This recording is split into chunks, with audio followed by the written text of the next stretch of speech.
Morning, guys. Hope everybody's doing great today. It's Lee Godbold with Junk Removal Authority. Just got back into town from New York City. I wanted to shoot a video there, but I had some sort of a sinus issue and lost my voice. And I didn't figure a video in downtown New York City where you couldn't hardly hear me because of all the noise would be a good one. So we're back, though, back to work. Got back in last night and ready to get back to it. Real excited on what this week can bring. What I want to talk about today is getting attention. So is how important it is to get attention. In this world now and in the junk removal space, it's competitive. There's a lot of guys out there doing it. You got a few guys at the top, you got a lot at the bottom, but total, there's a bunch of companies in there. You've got to get known. You have to have people know about you before they're ever going to hire you. And one of the, Tim with Junk Mob posted in a Facebook group that he's got I'm not sure exactly what he's doing with it, but he's got a business he's creating, junkpick.com, and his slogan is "Show us your junk." And I think some people responded kind of negatively to it, and some of them were like, "Yeah, it's a good name." And the truth is that's the exact response he's going to get in the marketplace by saying something somewhat controversial, somewhat edgy. But the nice thing is I remembered it. And if he winds up using that name, there's going to be a lot of other people that remember it. In a busy world, you've got to get attention. If you can't get attention, you're not going to be successful in business or in life, just in your personal life. You've got to be known, or you're just going to be an also-ran, or in business, you're going to get run out of business. Humor and controversy are just excellent ways to get attention. Donald Trump is an example, and I don't want to get into the politics of it, which is a very extremely controversial subject, but everybody knows who's Trump is.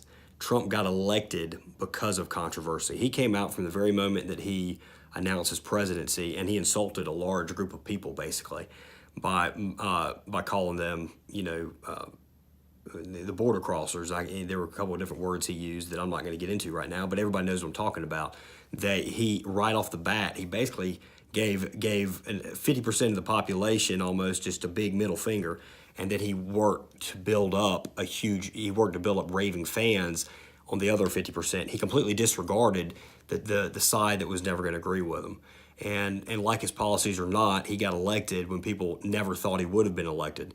So he's an excellent example of getting attention. A lot of it was negative.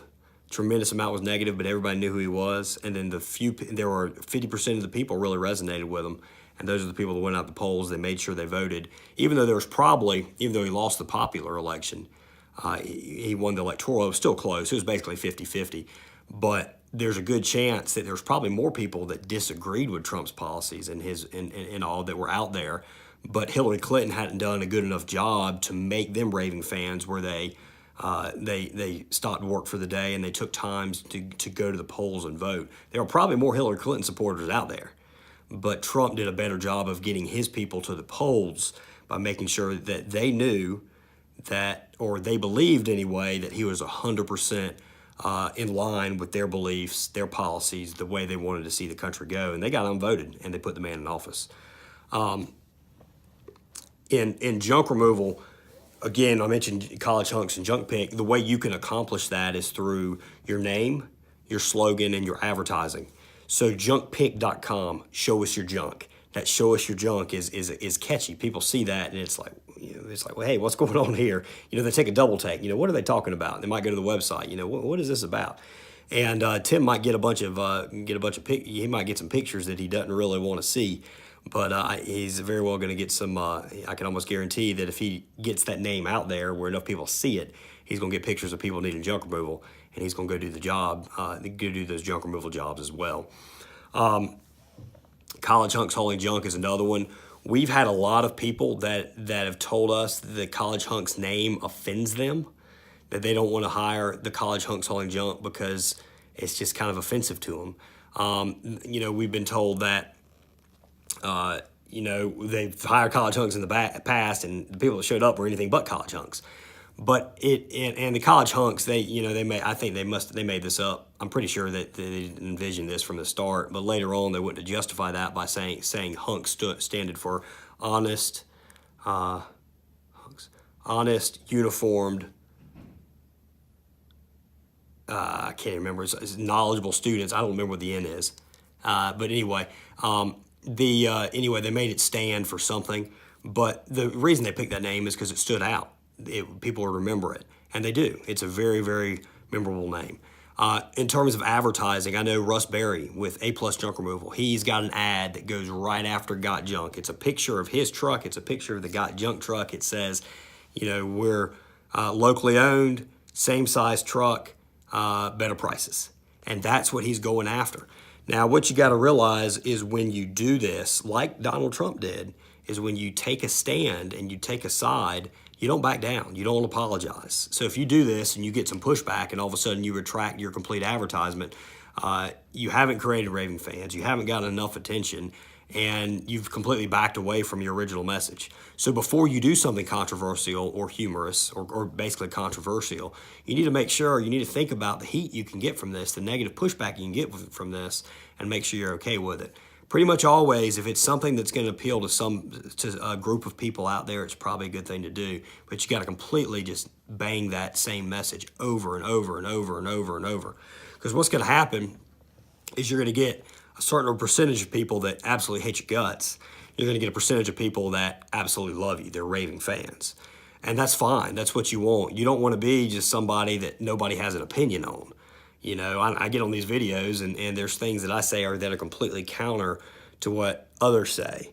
And I'll more or less call them out on it. And I'll tell people, you know, this probably ain't the channel for you. You know, if all your only advertising you're going to do is on Craigslist, I'm probably not your guy. I think it's wrong too. I think that in order for you to create a business that's free of you, that can bring you a ton of money, that you're not having to break your back every day to go out there, that's going to continue to bring in income when you get hurt, when you go on vacation, and that's something you can ultimately sell, which is your retirement when you're in business, then that's the wrong way. There's other guys that are telling you how to do that, they're wrong. But that's my stand, and I stick to it.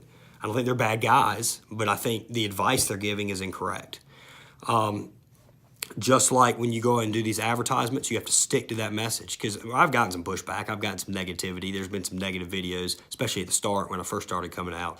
People came out, against me and there was several guys that were kind of talking negatively about what I was doing. Didn't bother me. If anything, it jacked my subscribers up. And there are a lot of people that disagree with me, but there's also 25 people we work with, of which most of are experiencing levels of success that they never dreamed of or imagined. And see the value that we can provide through our business packages, our AdWords management, our SEO services, our consulting. They see the value we provide, and I don't worry about the 75% in junk removal. I don't worry about the 75% that are never going to do anything I say. I worry about the 25% that I'm gonna fucking rock their life, their world, increase and allow them to reach levels of success they never would have. You don't have to appeal to everybody. You're never going to get 100%. In business and junk removal, if in your market 80% of people hate your guts, 20% of people like you, you're going to get filthy rich. The amount of money you're going to make is going to be unreal. So you need to pick a group that's going to hire you. And it's going to be people, you need to pick a group that's willing to pay your prices, that see the value that you have, and don't worry about the cheap people. People that want you to come pick up a dishwasher for $50. Screw them. That's not you. You have 115 minimum. You see what I'm saying here, though, is you appeal for a group, even if it's a small group, even if it's not 50-50, even if it's 10%.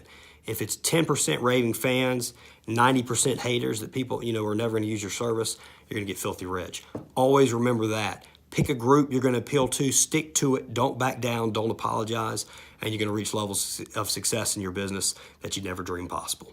Check us out online at junkra.com. Hopefully my voice will come back. Those of you that, I think I was understandable at least, but had a great time in New York. Glad to get back to work and really improve everybody's business. Call us at 919-617-1975.